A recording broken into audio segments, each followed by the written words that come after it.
Hey guys, Marsing here bringing you a Dragon Ball Z Dokkan battle video, and so today we are going to be taking a look at the current top 10 TURs in Dokkan, non-EZA, so just the Dokkan Fest TURs that we currently have. I didn't actually do one when Kid Goku came out, which wasn't really that long ago now, right? Of course, he came out for Saiyan Day. So got a couple of new inclusions to put on the list.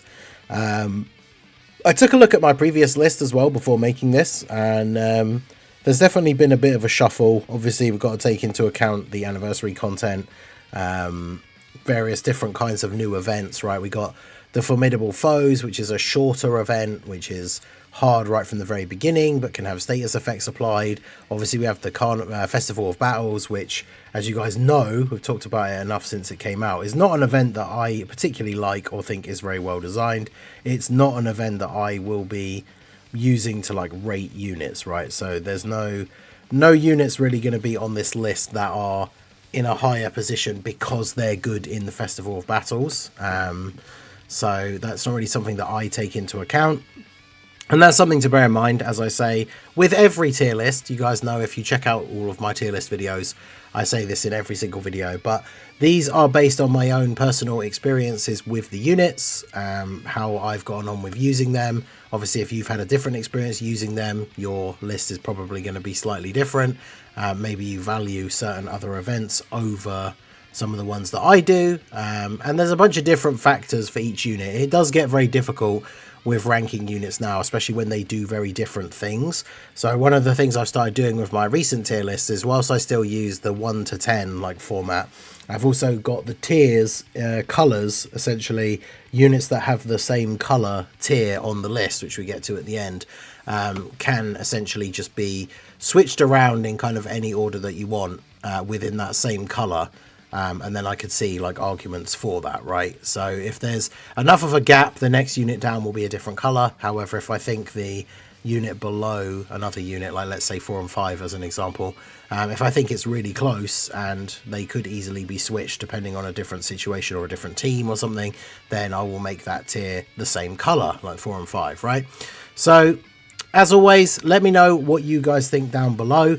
Do let me know if you disagree with any of the placements. Do let me know why. I'm always happy to discuss in the comment section, but you got to give me something to work with, right? Other than just telling me you don't like the placement. Let me know why, and we can discuss it in the actual comment section.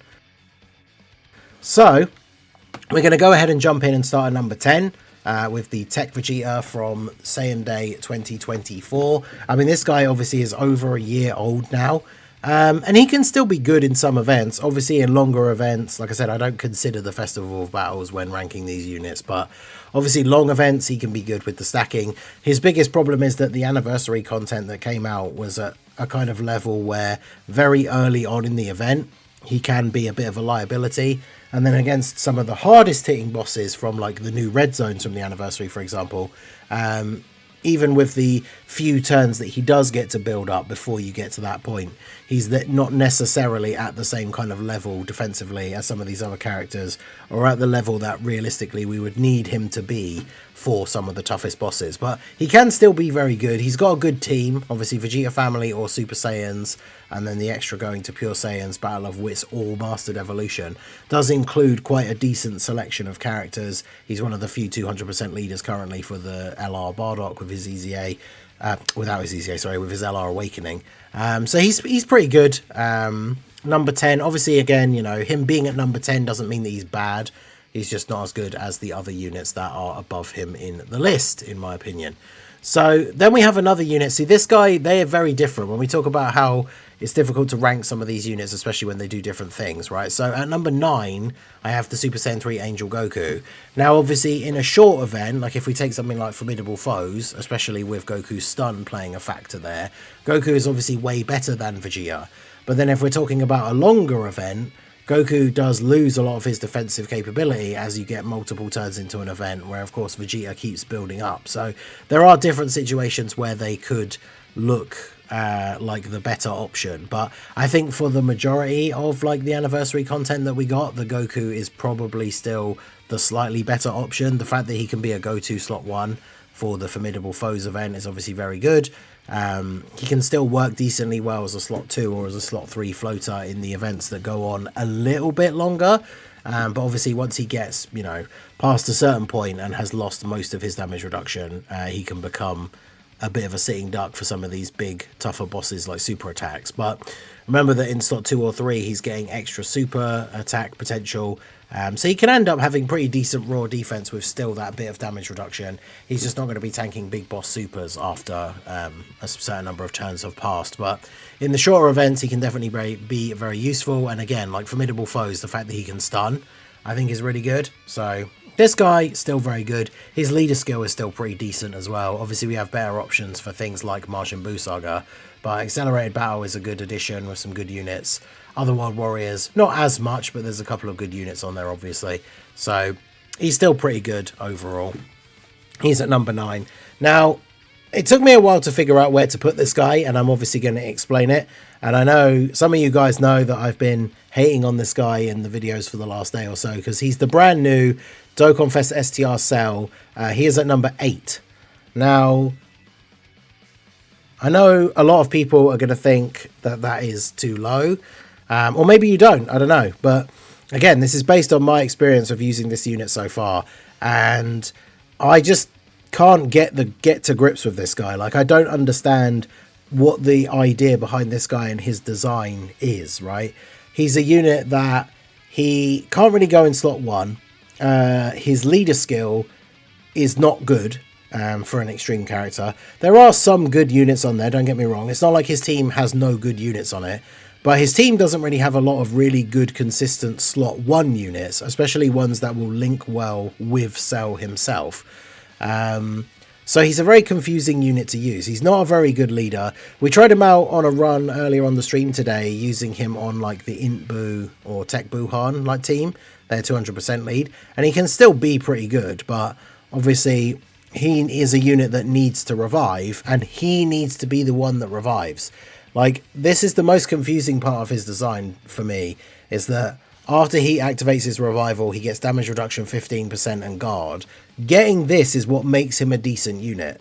And it means if you're running him as a leader, if you're running a double cell team, one of them is never going to get this, because it is literally impossible, right? Only one of them can revive.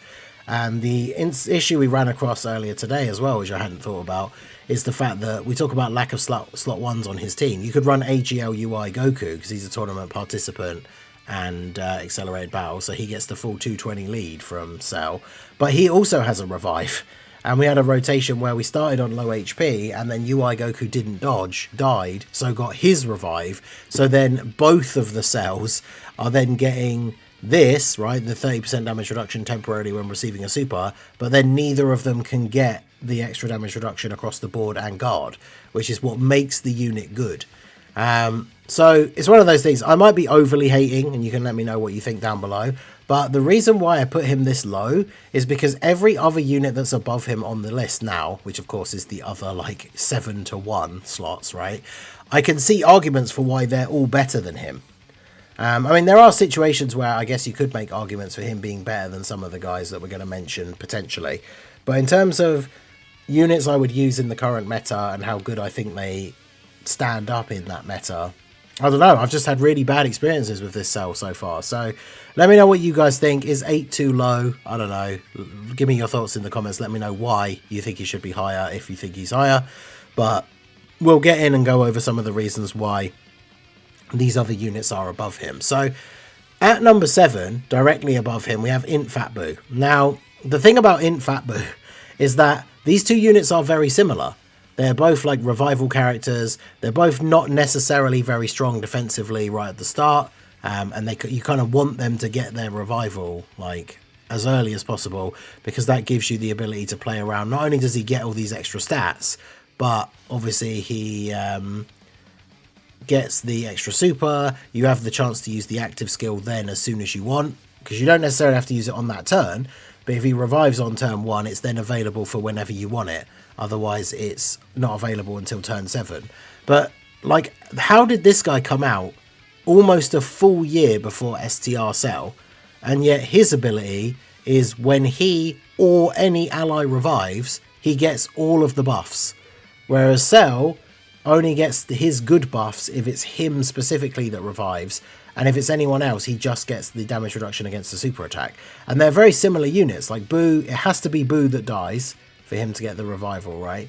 So that was one of the things that can be awkward, like those kind of revive designs when these characters are used, because if like he takes a bunch of damage but you drop to like 1 HP, then somebody else dies and you don't revive. But on paper, they're very similar units. They're both single target revive, like it has to be them that dies.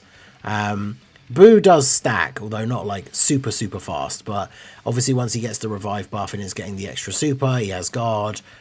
He can survive KO attacks up to once within the turn, which is not like a super useful ability, I guess, because you've already used the revival, and unless it's the last attack of the turn that you're taking, you then just die to a double-digit normal after that anyway, so it doesn't really matter.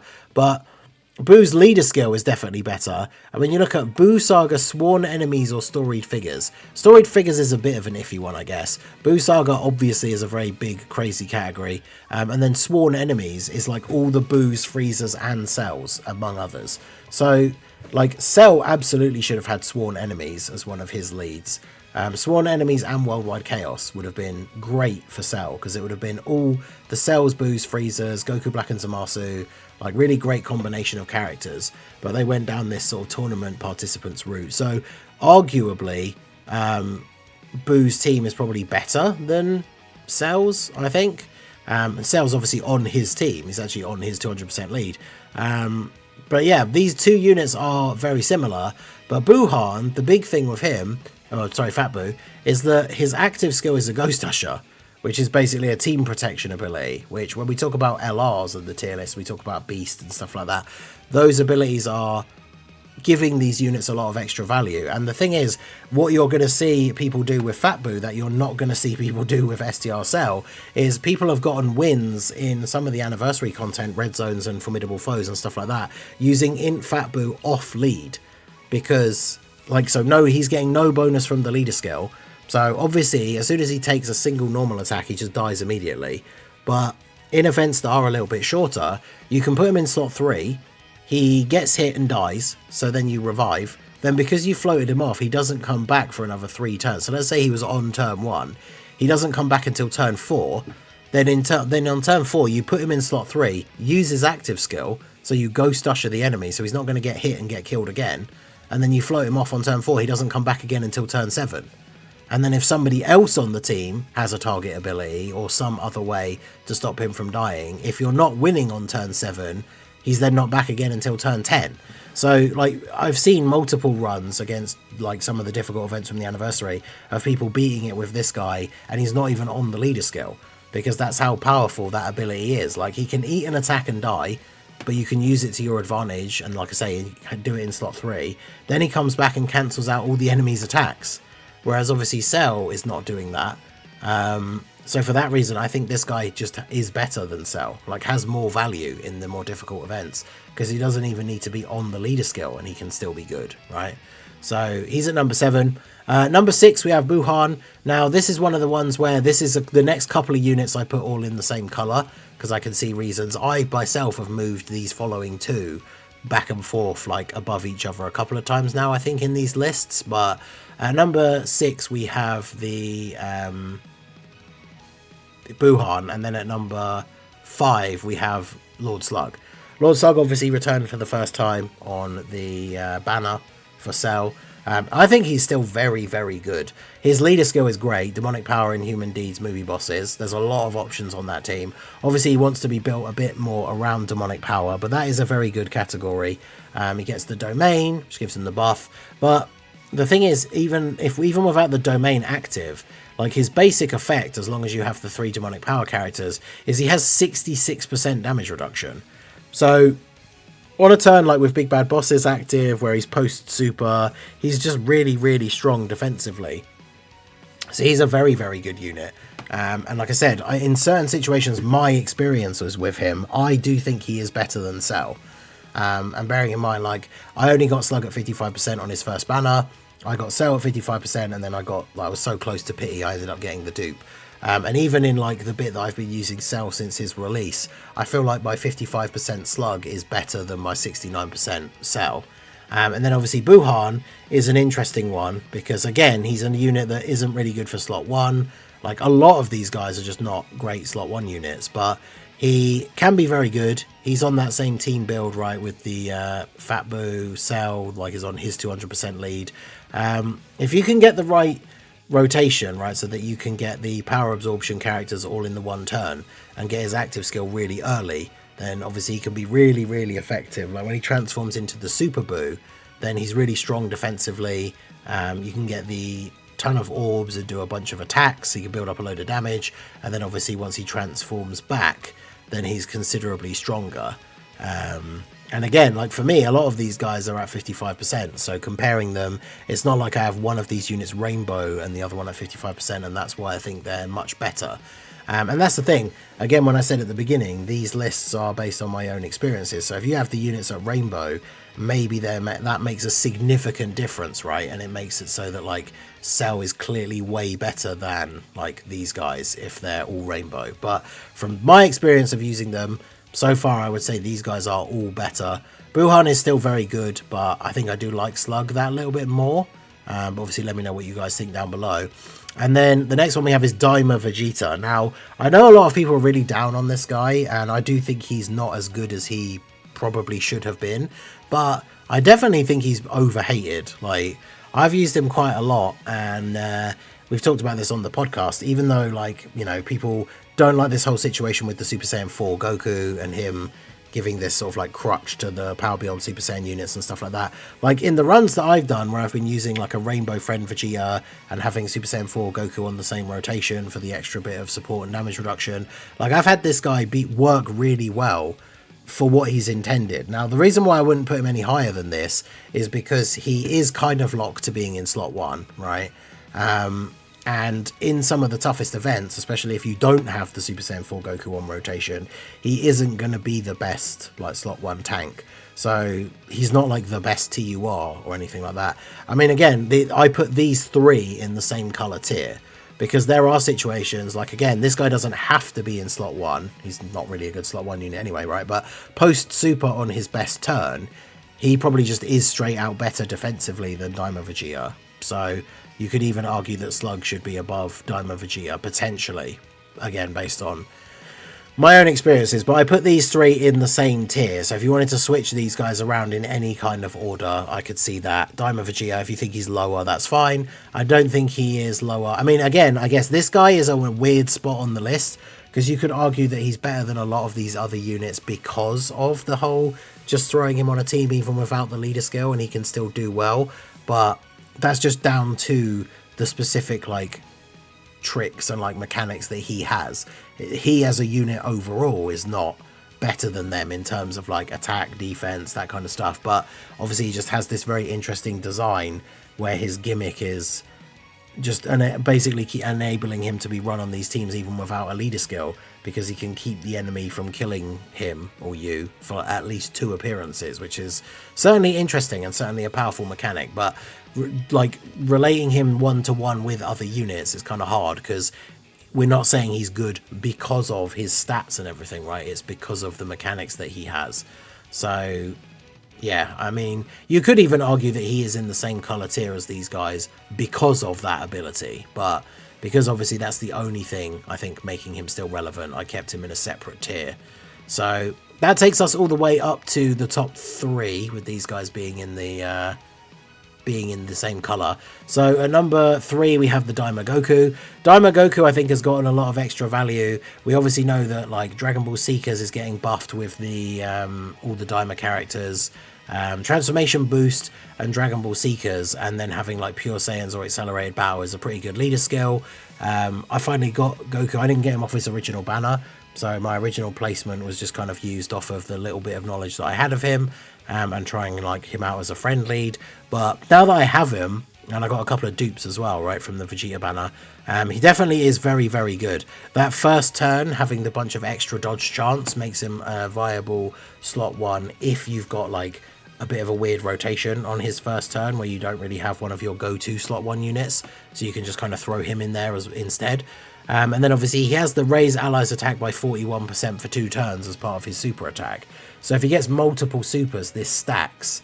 So on like the crazy triple super turn, he's giving allies on the next rotation 123% extra attack, which with some of the characters that he can be run with is kind of crazy, right?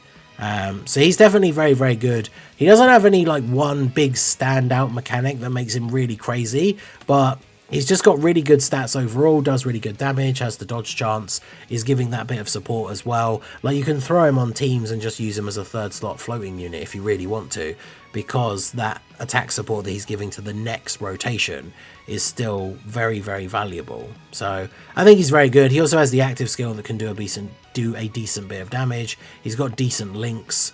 So overall, he is just very, very good. So I've got him at number 3. And then at number 2, I have Glorio. So I think this is the first time since Glorio's release that I've done a tier list for TURs where he isn't number 1. I think it goes without saying why he is where he is, right? His leader skill is actually really good. Demonic power 200% is obviously good. As we mentioned with Slug, it's a good category. But then Battle of Wits or Accelerated Battle also gives him access to a lot of characters, including the 2 10-year fusions and Super Saiyan 4 Goku. So his leader skills are actually really good. Even if characters are only getting the 170, he has a really crazy selection of characters, and then you put him in slot 3 and he just gives a ridiculous amount of support to the team. He does multiple attacks and then has 80% chance to dodge, as well as really high raw defense after getting off all of his attacks. So he is just really, really good. I think the only thing, I guess, we could have used that same argument in the previous list when he was number 1, but I suppose before the anniversary we didn't have a lot of events that did that, whereas we got a few in like the new red zones and stuff, where I guess rotation locking is his biggest enemy, because you kind of want him to be in slot 3, especially when the team's already going and you're flowing through the event, and you've got, like, if you are running double Glorio leads, you've already got them both as your floating units, and then one of them gets locked in like slot 1 or 2 in an event.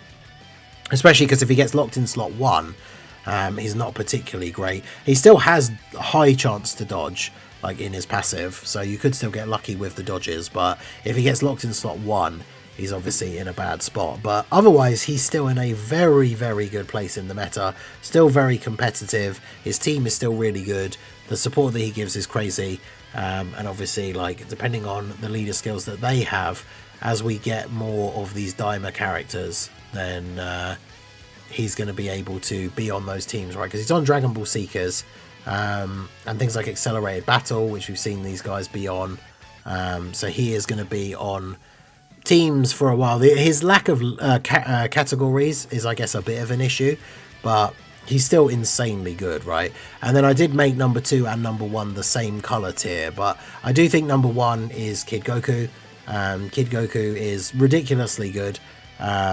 He can be a little bit awkward in some setups, right? Because if you don't have a DB Saga Youth or Dragon Ball Seeker ally, he doesn't get his intro buff, so you can't get the extra super and extra damage reduction for 7 turns. But obviously on his team, you're going to have that regardless. And then if you're running him on other teams, if things like Pure Saiyans and Goku Family and stuff like that, there are very strong characters in the meta, characters like the Dmer Goku, characters like Super Saiyan 3 Gotenks, who will be able to trigger his intro animation. And the thing is, if the event goes on for long enough, like, he doesn't even necessarily need the intro. Obviously, you do want him to be getting additional supers to get as much build up as possible, because he stacks attack and defense. But he has a base 20% damage reduction. The big thing, the thing that makes him really, really good, and this is a thing, like, the more we see this on characters, the crazier they are going to be. Obviously, the AGL Goku part of the Gogeta LR from the anniversary has this, but he gets 200% defense when receiving an attack, which means his defense is deceptively higher than it looks, right, at times. Because if you open up the menu at the start of the turn and he's got like 400k defense, it means as soon as he takes the first hit of the turn, he actually has 1.2 million defense. And he has 20% damage reduction. Once he's super attacked 7 or more times, he then also has guard. So he's just ridiculously good. I've had runs where, even in shorter events, because obviously, you know, the stackers do be stacking, like in a really long event, they obviously get up to crazy high numbers. But even in some of the newer red zone stages and stuff like that, when using his team, I've had the Rainbow Friend getting up to like 40 million attack stats, like, you know, by the end of an event that's not 20 odd turns long, right? We're talking like turn 9, turn 7, that sort of thing. He has the active skill, which obviously gives him a permanent buff and is a heal, which can be really useful in a lot of situations as well. Sometimes you want to use it as early as possible, especially if he's on a team with characters who are not DB Saga characters, because he doesn't share a lot of key links with non-DB Saga characters. But that heal can be super useful as well. So Goku is just incredibly good. It's kind of crazy. I know he's the Saiyan Day character, which is a little bit more of a special celebration than just like an April Dokkan Fest. But it's crazy to think like Cell released after this guy, like 2 weeks after essentially. And this guy is just so much better than Cell. It's absolutely crazy. So Goku is at number 1. But like I said, I see you can make arguments for Glorio since he's still such a crazy support.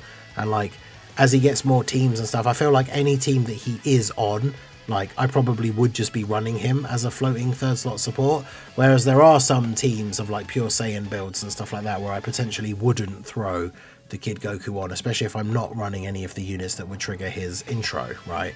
So if we take a look at the full list here in the reverse number order, so we have Tech Saiyan Day Vegeta at 10, AGL Super Saiyan 3 Angel Goku at 9, the new STR Cell at 8, Int Fat Buu at 7, Tech Buuhan at 6, STR Slug at 5, Physical Dmer Vegeta at 4, the Int Dmer Goku at 3, and then Glorio at 2, and the AGL Kid Goku at number 1. So let me know what you guys think down below in the comment section. Obviously, as I said, I gave my reasonings for putting these units in this place. It is based on my own experiences with them. So if you disagree with any of the placements, do let me know why in the comment section. And as I said, the ones in the same color, so it's really like 4, 5, and 6, and then 1 and 2. I can see arguments for them being switched around.